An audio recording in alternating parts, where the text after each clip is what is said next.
ఏంటి ఇవన్నీ మారిగా అయిపోయినాయని. కానీ దిగమింగుకున్నా. నేనేమన్నా మాట్లాడితే కావాలని అక్కస్తో మాట్లాడుతున్నారని చెప్పి అంటారనే ఉద్దేశం దిగమింగుకొని గమనున్నాను. అలాంటిది మీరు చూస్తే ఇక్కడికి వచ్చినప్పుడు 4 ట్యాంకర్స్, అప్పటికే 4 ట్యాంకర్స్ వచ్చేసాయి, దాన్ని వాడారు. 4 ట్యాంకర్స్ వచ్చాయి. 4 ట్యాంకర్ చెప్పినా వినలేదు కాబట్టి అక్కడి నుంచి ఈయనకుండే అధికారం ఉపయోగించుకొని ఎన్డీడీబీ ల్యాబ్కు పంపించాడు. ఎన్డీడీబీ ల్యాబ్కు పంపిస్తే అది 16/7/2024, 23/7/2024 రిపోర్ట్స్ బ్యాక్ వచ్చాయి. ఆ రిపోర్ట్స్ బ్యాక్ వస్తే ఆ రిపోర్ట్స్ని బేస్ చేసుకొని అతను యాక్షన్స్ మొదలుపెట్టాడు. ఆ రిపోర్ట్స్ మీకు అందరికీ ఇచ్చాం. ఇది ఎన్డీడీబీ ఇచ్చిన రిపోర్ట్, నేను ఇచ్చిన రిపోర్ట్ కాదు, మా గవర్నమెంట్ తయారు చేసిన రిపోర్ట్ కాదు. ఇది నాణ్యత లేదనేది ప్రసాదం టేస్ట్ చేసిన ప్రతి ఒక్కరూ చెప్పగలుగుతారు. ఎందుకు నాణ్యత లేదు అనేది ఇంతవరకు ఎవరు ఎస్టాబ్లిష్ చేయని ఫ్యాక్టర్. ఈఓ కూడా చెప్పాడు, మీరు మార్చుకోండి అని చెప్పాడు. కొంతమంది కొంత ఇంప్రూవ్మెంట్ చూపించారు.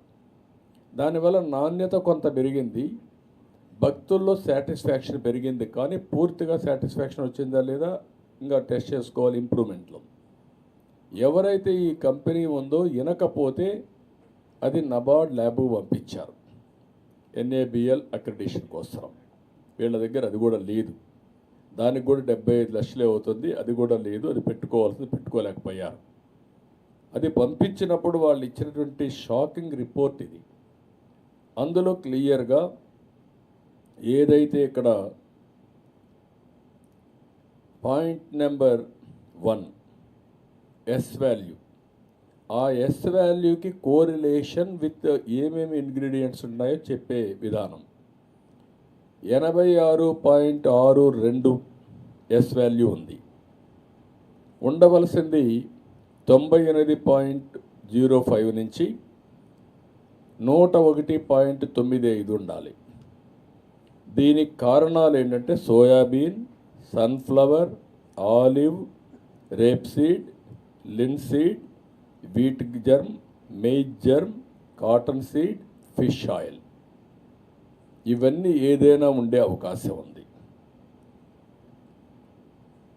నెంబర్ 3 2 కూడా ఉంది, అది చదవడం లేదు, 3 చదువుతున్నాను. నెంబర్ 3 22.43 ఎస్ వాల్యూ ఉంది. 95.90 నుంచి 104.10 ఉండాలి. ఇది రావడానికి కారణం ఏంటంటే పామ్ ఆయిల్, బీఫ్ టాలో, ఈ 2 కారణం. నెంబర్ 4 ఇది ఎస్ వాల్యూ 117.42 ఉండాలి. 97.96 నుంచి 102.04 ఉంది. దీనికి కారణం లార్డ్, LARD అంటే పంది కొవ్వు. ఇవి క్లియర్గా ఈ రిపోర్ట్ ఇచ్చారు. దానికి ఆ రిపోర్ట్ ఇచ్చి మిగిలిన జస్టిఫికేషన్స్ అన్నీ కూడా ఏవైతే ఉన్నాయో అవన్నీ చెప్పారు.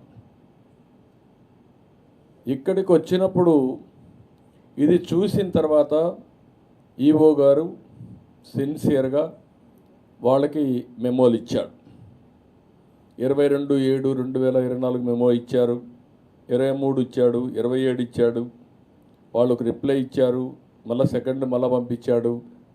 ఇవి సీరియస్గా అతను చేయాల్సినంత పెనాల్టీ ఒక 5% వేయడం, వాళ్ళని బ్లాక్ లిస్ట్లో పెట్టడం, ఇవన్నీ చేసి అబ్జెక్షన్స్ అన్నీ వాళ్ళు చేసినట్టు కూడా మళ్ళా పంపించి ఆ రిపోర్ట్ పెండింగ్ ఉంది. అంటే వాళ్ళపైన యాక్షన్స్ అని చేసుకుంటున్నాడు. రెండోది ఒక ఎక్స్పర్ట్ కమిటీ వేశాడు. ఎక్స్పర్ట్ కమిటీ వేసి ఎవరైతే కొంతమందిని ఈ ఫీల్డ్లో బాగా సురేంద్రనాథ్ అని dairy expert and former principal and scientist NDRI Bengaluru, Vijayabhaskar dairy expert Hyderabad, Swarnalatha senior assistant professor, Mahadevan, IIM Bengaluru వీళ్ళందరితో ఒక కమిటీ వేసి కమిటీ రికమెండేషన్లు తెప్పించి దానిపైన యాక్షన్ స్టార్ట్ చేశాడు. ఇవన్నీ యాక్షన్ స్టార్ట్ చేసిన తర్వాత వాళ్ళు ఇచ్చిన రిపోర్ట్ బేస్ చేసుకుని మళ్ళీ టెండర్స్ పిలిచాడు. 7/8/2024 10 లక్షల టన్ను కేజీలకి టెండర్లు పిలిచాడు. 4